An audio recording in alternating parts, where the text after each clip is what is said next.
All right, chapter 6 is all about looking at fats, which is our main focus here, but we're also going to be looking at some other lipids.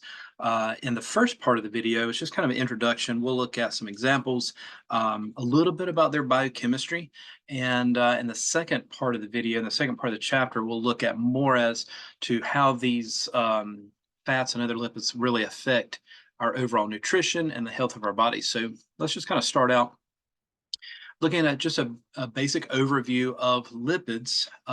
If you've had a general bio class recently, a lot of this is probably familiar. You usually cover this in some general bio or biochemistry. Lipids is just a really a big category. We generally call these fats, but as you can tell from the list here, not all of these are really what we would consider to be fats. Usually, fats are things like fatty acids or triglycerides. So, one of the general characteristics, and this is just very general for a lipid, is down below where you see that in general, lipids are insoluble in water, they don't mix with water. The classic example is oil and water don't mix, or if you're making an oil-based salad dressing and you mix those ingredients, you got oil part and you got a part of water, they don't mix. And so the other thing is that lipids are less dense than water. There again, the salad dressing mixture, you'll notice that the lipid layer, the oil layer, is going to be above the water layer. But these are the groups that we're going to look at: fatty acids, triglycerides, phospholipids, and cholesterol. So as we go through here, let's just look at a little bit of the biochemistry. This is not a biochem class, but I want to mention a few things here that I think are important here. So when you think about a fatty acid, really what this is a long chain fat. It's a long chain of carbon atoms linked together. On one end, you would have an acid group, and so this is a carboxyl group, C double bond O, OH. The other end is what's known as the omega group.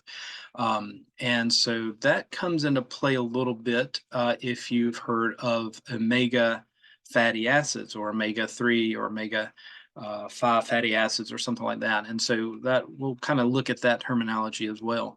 But this is what's known as a hydrocarbon chain. It's a chain of carbon atoms hooked together. It's got a methyl group or omega group at one end, the acid group at the other end. It's just minor, but it does come into play in a few minutes. But if you notice by this diagram, if you know anything about organic chemistry or the chemistry of carbon, carbon only has 4 bonds, and so that's what these lines represent, are the covalent bonds here. And so carbon can only have a maximum of 4 bonds. And so in this case, this carbon here where the little cursor's at is has a covalent bond to another carbon on either end, and then hydrogen on the opposite ends there. And that's going to play into effect in just a few minutes when we talk about things like um, uh, whether saturated or unsaturated. Now, this particular example here is called saturated. Most of us have heard of terms unsaturated or polyunsaturated or monounsaturated or just saturated fatty acid. One thing to think about, and this is a lot of times I'll ask students, which of these are better for you if you're looking at as a nutrition standpoint, is it better to have saturated or an unsaturated fatty acid? And the answer is unsaturated is generally better for us. And we'll look at some examples of why that is. But saturated, a lot of times I like to think of it as like a sponge holding water. If it's saturated, it's saturated with water. In this case, this is saturated with hydrogen. All right, that's what makes this. That's what the saturation is talking about here. It's saturated. I can't add any more hydrogens to this carbon chain. Why? Because, well, they're already taken up. These carbons already have 4 bonds. There's no empty spaces there. What that means for us is that saturated fatty acids are usually solid at room temperature. And so that would be like animal fats or lard. And it usually means that these are a little bit harder to break down in the body. And these a lot of times, or maybe not a lot of times, but these will have more tendency to settle out in places like small blood vessels, coronary vessels, or help contribute to the formation of plaque in our vessels. So that's why we need to, be mindful and be careful with how much saturated fatty acid we're getting. Um, their purpose here is basically to help provide energy. And so there is a lot of energy in these bonds that are stored up in this fatty acid hydrocarbon.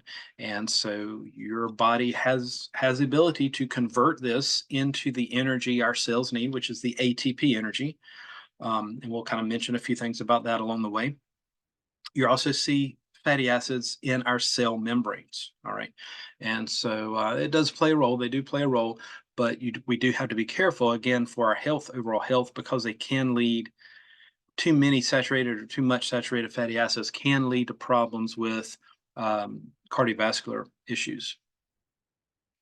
All right, in this figure, we kind of see, again, saturated. Now, look at this. This is monounsaturated. Mono means one. It's unsaturated because I actually have a double bond here. This is a double covalent bond. And notice now it's no longer saturated with hydrogen because I've got this bond. That counts for basically two bonds if you're counting the number of bonds for carbon. This carbon here has two bonds to another carbon and another a single covalent bond over here, a single covalent bond to this hydrogen. So it still has its four covalent bonds total, but it's now unsaturated. Again, it's monounsaturated. It still has the acid group. It still has the methyl group on the end. But what this means is it's a little easier to break down. This is usually going to be liquid at room temperature. And so this would be something that would be like an oil. Okay. If it's polyunsaturated, that's even better. Poly means many, and so you've got several or more than one. In this case, you've got three places where you have double bonds. Again, that's usually means this is going to be a little healthier for us. If you've seen something called an omega 3 omega-3 fatty acid.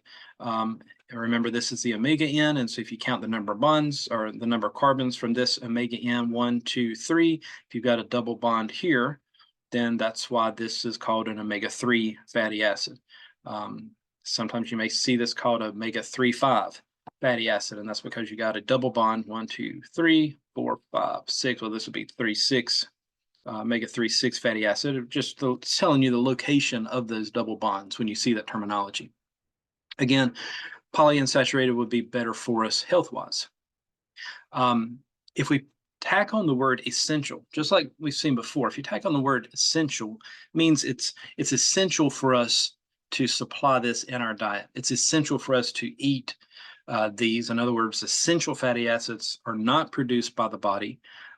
They have to be incorporated in our diet in order to use them. And the two kind of classic ones, or more important ones, I guess, alpha linoleic acid and linoleic acid. These are omega fatty acids, omega-3, omega-6 fatty acids. These are oils, so they're unsaturated. And so they form a very healthy part of our diet. Usually you find these in things like nuts or seeds or legumes, beans type food sources. Now, maybe you've heard of something called a trans fat. Trans fat are probably if you had to rate these, the ones that you wanted to stay away from the most, and we'll kind of see why here in a minute. The terminology here goes back to some basic organic chemistry, and I know most of us, most of you haven't had that chemistry really. And again, this is not a chemistry class, but I think it's kind of interesting to kind of see what's going on here. If this molecule kind of rotates around this double bond in kind of this direction where that both of these chains are kind of on the same side of the molecule, if you want to think of it that way, then this is called cis. They're on the same side of this isomer, if you want to call it that, versus kind of having these on opposite sides. So in other words, you can kind of think of this This chain here is kind of going down, and this chain here is going up. They're opposite sides, so that's trans. Doesn't look like a big difference, but what it means for us is that if it's a trans fatty acid, it causes problems with what are called LDLs and HDLs. We'll see these a little bit later in the second part of the video. LDL is low density lipoprotein, um, and HDL is high density lipoprotein. LDLs are the ones that we have to be careful of. We want to keep these lower. And so as you see here, trans fats causes these to actually go up. That's the opposite direction. We don't want those to go up. Our HDLs, we want these to go, we want a little bit more of these, or these to go a little higher. But we see that trans fats cause these to actually go in the opposite direction. They actually cause these to lower. So they're sending both of these. A lot of times we think of cholesterol when we're thinking of these two molecules here. We're going to see. I'll talk a little bit more about those as we get to the second part of the video. But these trans fats are sending these in the wrong direction. Okay, so they do have an impact on our cardiovascular health. Okay, our heart health, potentially even could lead to problems with heart attack, coronary artery disease, or even strokes. Where do you find these? Well, fried foods, margarine. Even though we, a lot of times think of margarine as healthier than just natural butter, but the problem with margarine is, or a problem is that it has trans fats, or at least some of them do, maybe not all of them. And they're naturally found in meat and dairy products. All right, another category. We're still talking about lipids. Our first category is fatty acids. Another category is triglycerides. Of course, you see up here in the prefix tri means 3. And the kind of overall description of a triglyceride is you have 3 fatty acid groups that's attached to a single molecule of glycerol. So on the diagram you see here is glycerol, pretty simple compound here. But each one of these carbons is going to have a fatty acid chain, and they didn't draw it out here. They just put the word fatty acid. But if you can imagine a fatty acid chain, just like we saw before, coming all the way out from each of these. Most of the book kind of mentions about 95% of all of the lipids in the body, and really in the foods that we eat, comes from this form of lipids, this fatty acid glycerol mixture. So when we eat lipids or when we eat fats, our body kind of turns it into a triglyceride. If it's not already, it makes these. One reason is that because this is a good way to store up energy. Our bodies can turn this. It's almost like you're packaging up a lot of energy in a small amount of space, or a smaller amount of space. And so you can package up a lot of energy in this type of molecule to store it. Of course, you have special cells you're going to store this in. Those are called adipocytes, and that creates adipose or fat tissue. We'll talk more about health impacts later, but if you go and have a lipid panel done or lipid study done, you get your blood work done, one of the numbers a lot of times they'll look at is the amount of triglycerides that we have in our blood, because triglycerides can, if they're too elevated, too high, can cause problems again with cardiovascular disease. All right, sorry about that. Phospholipids. You don't hear a lot about this in health and nutrition, I guess, but if you've had a general bio class recently, you probably studied a little bit about phospholipids. This is a type of lipid, still again, it's a lipid or a fat type molecule that's inside of our cell membranes. You may have heard of the term phospholipid bilayer. This means you have 2 layers. If this is, they've kind of done a cutaway here. You can imagine it's some kind of a cell here. This is the cell membrane, and that membrane, or the outer part of the cell, has 2 layers of phospholipids. It's a lipid structure that's got a phosphate group attached to it. It's important to have phospholipids in our diet, because if you think, how many cells do we have? I've seen different estimates, but some scientists, researchers say we have 1 trillion or more cells. All of those cells have cell membranes, which means that's a lot of phospholipids to maintain our cell structure, whether it's our skin cells or liver cells or heart cells or muscle cells. They all have cell membranes. And so these are important to have in our diet. And one good source is of a phosphate, or one example of a phospholipid is something called lecithin. It's found in eggs. It's found in liver, wheat germ. This is a product of the wheat, a portion of the wheat seed or kernel, and can be isolated, and it's very nutritious. Wheat germ is, because it does help to lower cholesterol. That's a nutritious part of the wheat kernel. Peanut butter, soy, these things have higher amounts of phospholipids there. Sterols. This is another group of lipids, not quite the same arrangement of carbon. And so in the picture there, the one thing that you'll probably notice right away is that there are ringed structures. The carbons kind of form a ring here, a 6 carbon chain or ring here.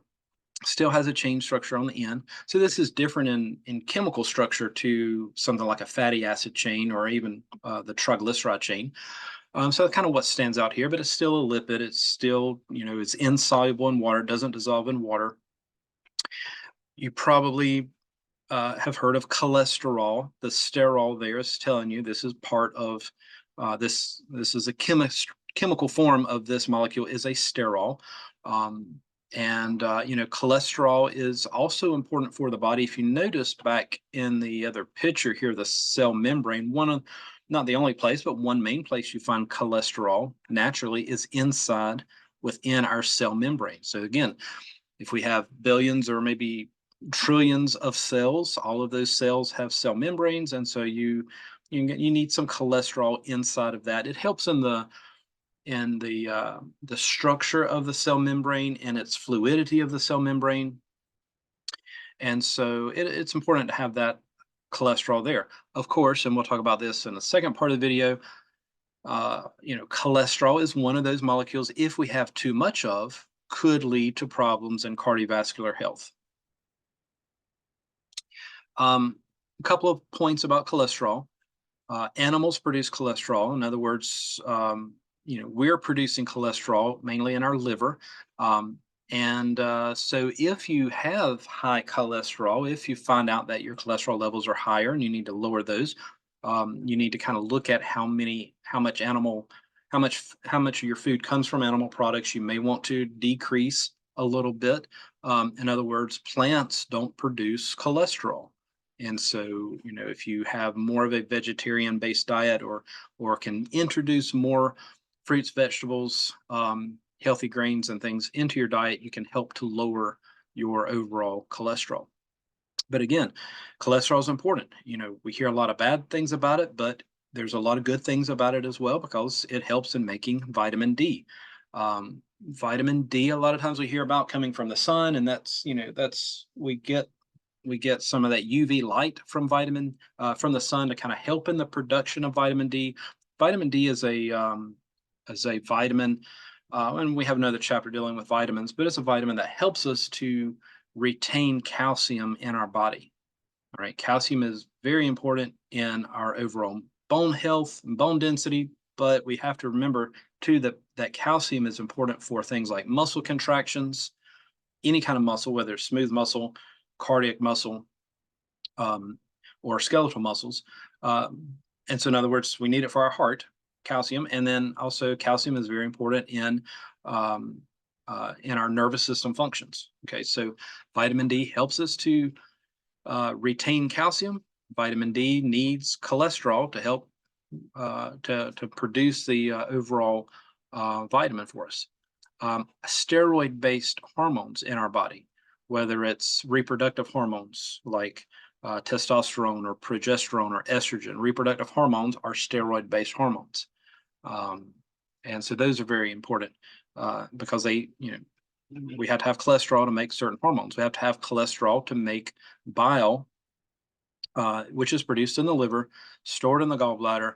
It helps us to digest or break down fats. Okay. Plants do make some sterols. They just don't make this version of it, cholesterol. They do make some sterols, and they're actually very healthy for us. And so anytime we can have good, plant-based legumes or beans or, other fruits and vegetables or oats or grains, healthy grains that add to uh, our diet, that we can add to our diet that contain healthy sterols, that's a good thing. One reason is it kind of competes for absorption with cholesterol. In other words, so these don't absorb well in the intestines, which is actually a good thing because they actually help move out other forms of lipids like cholesterol. So they don't allow the cholesterol to be absorbed, and they kind of block cholesterol absorption back into the body from the intestines. So plant sterol is very healthy plant product um, that will help us to naturally reduce cholesterol. Section 3, we'll mention a few things here. The question that starts out the topic for Section 3, what happens to lipids in the body? Just a couple of things to mention here. Of course, lipids, we talked a little bit about digestion back in Chapter 4. Most of the digestion here is taking place in the intestines. You have specialized enzymes called lipases, nicely named because we know if it ends in ASE, it's an enzyme. Lipase is referring to the digestion of lipids. So they get digested mainly in the intestines, small intestines. Also, they're absorbed into the small intestines. Now, this is generally a hormone type pathway. So if you remember from Chapter 4, the chyme, that's the acidic remaining food, right? You chew the food, you swallow it, it's a bolus, it goes to the stomach, it gets partially digested there. What remains is now mixed with acid, it goes into the small intestines. Well, that acid-based chyme actually triggers the release of a hormone called CCK, that's the abbreviation, cholecystokinin. That's a hormone, so it goes directly into the bloodstream, and it travels to the pancreas and causes the pancreas to release these lipases, these enzymes that will go from the pancreas over to the small intestines, that first section there, the duodenum, to start the breakdown of the lipids in the body. We mentioned before bile produced by the liver. It also goes into the small intestines to help in lipid digestion, not so much as a chemical digestion, but it serves as an emulsifying agent. It helps to kind of break lipids down into smaller portions or smaller droplet-like forms. Anytime you can kind of get something down into a smaller portion, you can use the enzymes a little more effectively. So it breaks it down, increases the surface area so the enzymes work a little better. Just a side note, cholesterol that we mentioned, it really doesn't need any kind of digestion. In other words, it just goes directly into our bloodstream from the intestines. It doesn't get broken down any further. Of course, we know that fats generally overall have a lot of energy there, and that's because of all of those carbon bonds that are associated with the molecule. And we mentioned already that adipose or adipocytes help us to store the triglycerides for energy. And so, when your body is needing energy, that's a good place to get it. Now, generally, you're going to start breaking down your simple carbs first, right? So if you need some energy, you generally go to the easiest place first, which would be something like glucose molecules in the blood. You would next go to the next easier place, which is usually glycogen reserves. Glycogen, again, complex carbohydrate stored in muscles, stored in the liver, easy to get to, easy to break down.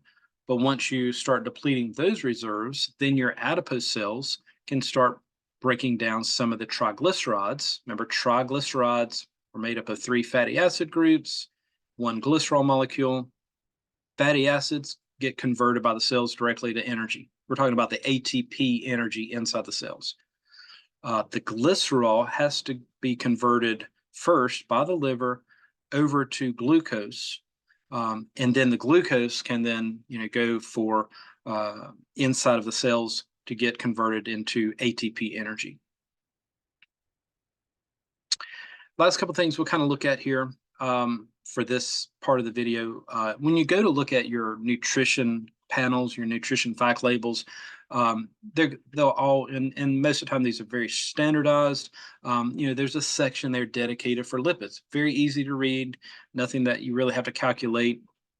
They're going to show you the total fat, which is usually broken down into saturated. If there's saturated fat, sometimes you'll see it list whether or not there's trans fat. That's part of that. Sometimes they may even say things like, well, how much is poly unsaturated or mono unsaturated in grams. You don't always see that, but you're going to find the total fat, saturated fat, usually see trans fat, and you'll see the cholesterol for that particular food source. And just, it'll show you the daily value, how much is recommended. And just remember that you're talking about a serving size. So if it says saturated fat, whatever type of product this is, food source this is, you've got 1 gram of saturated fat per serving. And so one serving size for this particular food is 3 the flatbreads. Okay, so 3 of those, eat 3 of those, you got 1 gram of saturated fat. All right, guys, that's all for part 1. I'll be posting part 2, and we'll in section 2 or part video 2, we'll be looking at kind of how fats affect the body, some nutritional aspects of fats, mainly the triglycerides. We'll also be talking about the LDL, HDL, cholesterol, and a little bit about how these affect our overall heart health as well. All right, thanks.